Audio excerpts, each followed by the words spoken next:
How to recover deleted emails in Outlook. If you want to recover your deleted emails or mails on Outlook, it is very simple to do so.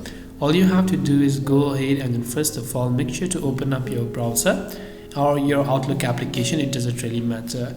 If you've happened to delete a certain mail from your inbox just like this, you can still restore them for the next 30 days.